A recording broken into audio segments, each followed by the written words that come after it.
Previous வீடியோவில் பொறுத்த வரைக்கும் ஷேர் மார்க்கெட்டில் சில ஃபண்டமெண்டல்ஸ்லாம் அனலைஸ் பண்ணுறதை பற்றி போட்டிருந்தேன். Profit and loss, balance sheet, லேட்டராக பார்த்தீங்கன்னா மார்க்கெட் கேபிடலைசேஷன். அதை பார்க்காதவங்க மறக்காம செக் பண்ணி பாருங்கள். அது வந்து ஷார்ட்டாக எக்ஸ்பிளைன் பண்ணியிருப்பேன். இந்த வீடியோவில் பொறுத்த வரைக்கும் நம்ம ROE, return on equity, ROCE, return on capital employed, அப்புறம் லேட்டராக புக் வேல்யூ, இதெல்லாம் எப்படி அனலைஸ் பண்ணணும்னு ஒரு எக்ஸாம்பிள் வச்சு கிளியராக பார்க்கலாம். இப்போ நீங்கள் ஒரு சேனல் இருக்குது, இன்வெஸ்ட்மெண்ட் பற்றி நீங்கள் இன்னும் நிறைய தெரிஞ்சுக்கணுன்னா ஆல்மோஸ்ட் எவ்ரிதிங்னு ஒரு சேனலை ஃபாலோ பண்ணுங்கள். அது வந்து உங்களுக்கு ரொம்பவே ஹெல்ப்ஃபுல்லாக இருக்கும். அவங்க நிறைய இன்வெஸ்ட்மெண்ட் பற்றி போட்டிருக்காங்க, அது மறக்காமல் ஃபாலோ பண்ணி பாருங்கள். சரி, இப்போ ROEனா என்னன்னா ரிட்டர்ன் ஆன் ஈக்விட்டி. இப்போ நீங்கள் ஒரு கம்பெனியில் இன்வெஸ்ட் பண்ணுறீங்க, ஷேர் ஹோல்டராக இருக்கீங்க. ஸோ நீங்கள் இன்வெஸ்ட் பண்ணுற அமௌண்ட்டை வச்சு அவங்க எவ்வளோ ரிட்டர்ன்ஸ் ஜென்ரேட் பண்ணுறாங்களோ அதுதான் ரிட்டர்ன் ஆன் ஈக்விட்டி. நெக்ஸ்ட்டு பார்த்தீங்கன்னா ரிட்டர்ன் ஆன் கேபிட்டல் எம்ப்ளாய்ட். நீங்கள் இன்வெஸ்ட் பண்ணுற அமௌண்ட் மட்டும் இல்லாமல் கம்பெனி சைட்லேருந்து போடுற அமௌண்ட்டும், அப்புறம் லோன் ஏதாச்சும் வாங்கியிருந்தாங்கன்னா அந்த அமௌண்ட்டும், டோட்டலாக எவ்வளோ அமௌண்ட் இன்வெஸ்ட் பண்ணுறாங்களோ அதுக்கு எவ்வளோ ரிட்டர்ன்ஸ் எடுக்கிறாங்க, அதுதான் return on capital employed. Next பார்த்தீங்கன்னா புக் வேல்யூ. இப்போ ஒரு கம்பெனி இருக்குது, அது இழுத்து முற அளவுக்கு போயிட்டாங்க, ஸோ கம்ப்ளீட்டாக லாஸ் ஆயிடுச்சு. அப்போ நம்மளுக்கு ஷேர் மார்க்கெட்டில் இன்வெஸ்ட் பண்ண நம்மளுக்கு வந்து கம்ப்ளீட்டாக லாஸா அப்படின்னு நினச்சிங்கன்னா இல்லை. ஒரு புக் வேல்யூன்னு ஒரு அமௌண்ட் இருக்கும். ஸோ அந்த புக் வேல்யூ அமௌண்ட்டை வந்து ஒவ்வொரு ஷேர் ஹோல்டருக்கும் ஒவ்வொரு ஷேருக்குமே அவங்க ரிட்டர்னாக கொடுப்பாங்க. ஸோ இதெல்லாம் தான் புக் வேல்யூ. சரி வாங்க, இன்னும் இது ஒரு எக்ஸாம்பிள் வச்சு கிளியராக பார்க்கலாம் எப்படி அனலைஸ் பண்ணணும்னு. அதுக்கு முன்னாடி இந்த சேனலுக்கு இப்போ தான் ஃபஸ்ட் டைம் வரீங்கன்னா மறக்காமல் சப்ஸ்கிரைப் பண்ணிடுங்க. Welcome back to the channel. நான் கிருஷ்ணன். இப்போ வாங்க உங்களே ஒரு எக்ஸாம்பிள் வச்சு பார்ப்போம். நீங்கள் ஒரு பிஸ்னஸ் பண்ணலான்னு பிளான் பண்ணியிருக்கீங்க. அதுக்கு இன்வெஸ்ட்மெண்ட் அமௌண்ட்டாக ஒரு எக்ஸாம்பிளுக்கு ஒரு 1 lakh வச்சுப்போம். ஆனால் உங்கள்கிட்ட கேஸ் ஒன்ல பொறுத்த வரைக்கும் 50,000 தான் இருக்குது. ரிமைனிங் 50,000 வந்து பாரோ பண்ணுறீங்க இன்ட்ரெஸ்ட்டுக்கு, ஒரு 5% இன்ட்ரெஸ்ட்க்கு. கேஸ் 2 பொறுத்த வரைக்கும் டோட்டல் இன்வெஸ்ட்மெண்ட் அமௌண்ட் வந்து நீங்களே வச்சுருக்கீங்க 1 lakh rupees. ஸோ உங்களுக்கு வந்து டெப்ட் எதுவுமே கிடையாது, ஈக்விட்டி ஃபுல்லாகவே உங்களுக்கு மட்டும்தான். இப்போ டெப்ட் டு ஈக்விட்டி ரேஷியோ ஃபர்ஸ்ட் கேஸை பொறுத்த வரைக்கும் 50,000 / 50,000 அது வந்து 1 வரும். ஏன்னா நீங்கள் 50,000 டெப்ட் வாங்கியிருக்கீங்க, ரிமைனிங் 50,000 ஈக்விட்டி. அதே மாதிரி இப்போ கேஸ் 2 பொறுத்த வரைக்கும் டோட்டலாக டெப்ட் டு ஈக்விட்டி ரேஷியோ 0 தான். ஏன்னா 0 / 1 lakh ஈக்விட்டி மட்டும்தான் இருக்குது. ஸோ உங்களுக்கு 0 கிடைக்குது. இப்போ உங்களோட பிஸ்னஸ்க்கு ப்ராஃபிட்டாக நீங்கள் 5% ஏர்ன் பண்ணுறீங்கன்னு வச்சுக்கோங்க. ஸோ 1 lakhல வந்து உங்களுக்கு ப்ராஃபிட் 5,000 ஜென்ரேட் ஆகுது. இப்போ ஃபர்ஸ்ட் கேஸை பொறுத்த வரைக்கும் நீங்கள் இன்ட்ரெஸ்ட் பே பண்ணணும். அதனால உங்களுக்கு 50,000 இன்ட்ரெஸ்ட் 2,500 போக உங்களுக்கு 2,500 தான் நெட் இன்கமாக இருக்குது. இப்போ ROE ஃபார்முலா பொறுத்த வரைக்கும் net income divided by total share holders equity. இப்போ நெட் இன்கமாக நம்மளுக்கு எவ்வளோ இருக்குன்னா 2,500. ஈக்விட்டியோட வேல்யூ வந்து கேஸ் 1ல 50,000. ஸோ இப்போ 5% கிடைக்குது ஃபர்ஸ்ட் கேஸில். இப்போ செகண்ட் கேஸை பொறுத்த வரைக்கும் டோட்டல் ப்ராஃபிட் வந்து நீங்களே தான் வச்சுப்பீங்க. ஏன்னா உங்களுக்கு ஈக்விட்டி மட்டும்தான் இருக்குது, நீங்கள் லோன் வாங்கல. அதனால உங்களுக்கு 5,000 / 1 lakh பண்ணும்போது உங்களுக்கு இதுலேயும் 5% தான் கிடைக்குது. பட் நம்மளுக்கு இப்போ ப்ராஃபிட் பர்சன்டேஜ் மாறுது. இப்போ கேஸ் 1 கேஸ் 2 எப்படி அஃபெக்ட் ஆகுதுன்னு பாருங்க. கேஸ் 1 பொறுத்த வரைக்கும் ப்ராஃபிட் வந்து 4% வச்சுப்போம் கேஸ் 2லையும். இப்போ வந்து 4,000 - 2,500 அந்த இன்ட்ரெஸ்ட் அமௌண்ட் போக உங்களுக்கு வந்து நெட் இன்கமாக 1,500 தான் இருக்குது. ROE கேல்குலேட் பண்ணும்போது 1,500 / 50,000 வரும்போது அது 3% தான் கிடைக்குது. இப்போ செகண்ட் கேஸை பொறுத்த வரைக்கும் உங்களுக்கு ப்ராஃபிட் வந்து டோட்டலாக நீங்களே வச்சுப்பீங்க. அதனால உங்களுக்கு 4,000 / 1 lakh பண்ணும்போது உங்களுக்கு 4% கிடைக்குது. இதுலேருந்தே உங்களுக்கு தெரிஞ்சிருக்கும். இப்போ ப்ராஃபிட் % குறைஞ்சதுன்னா, நீங்கள் டெப்ட் வாங்கியிருந்தீங்கன்னா, கடன் வாங்கியிருந்தீங்கன்னா உங்களோட ROE, return on equity value வந்து குறையுதுன்னு. இதுலேருந்து நம்மளுக்கு என்ன தெரியுதுன்னா, நம்ம ROE கேல்குலேட் பண்ணணும்னா டெப்ட் டு ஈக்விட்டி ரேஷியோ கம்பேர் பண்ணி தான் பண்ணணும். நம்மளால தனியாக ஒரு கிளியரான அண்டர்ஸ்டாண்டிங்கு வரவே முடியாது. நம்மளுக்கு இப்போ ஒரு அண்டர்ஸ்டாண்டிங் வந்துருச்சு, ROE வந்து தனியாக பார்க்கவே முடியாது. அதனால இதை சால்வ் பண்ணுறதுக்கு வந்து நம்ம ROCE மெத்தடையும் கன்சிடர் பண்ணணும். அது என்னன்னா return on capital employed. Formula பொறுத்த வரைக்கும் EBIT divided by total capital employed. EBITனா earnings before interest and tax divided by இந்த டோட்டல் கேபிட்டல் எம்ப்ளாய்ட் வந்து டெப்ட் ஈக்விட்டி ரெண்டையுமே ப்ளஸ் பண்ணணும்.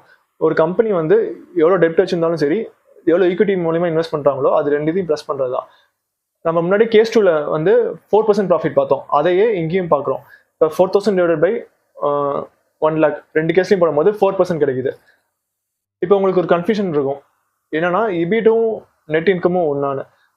நெட் இன்கம் பொறுத்த வரைக்கும் நம்ம டேக்ஸ்லாம் டிடெக்ட் பண்ணதுக்கு அப்புறம் தான் நம்ம நெட் இன்கம் வந்து கேல்குலேட் பண்ணுவோம்.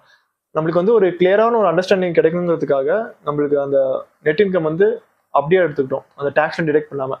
ஆனால் இந்த ROCE பொறுத்த வரைக்கும் அந்த EBITங்கிற மெத்தடுக்கு வந்து நம்ம டேக்ஸ் வந்து எடுக்கிறதுக்கு முன்னாடியே கேல்குலேட் பண்ணுறது தான் அந்த EBIT. இப்போ நீங்கள் ஒரு கம்பெனி பிக் பண்ணணும்னா ROE இல்லாட்டி ROCE இது தனியாக வச்சு பிக் பண்ணிடவே முடியாது.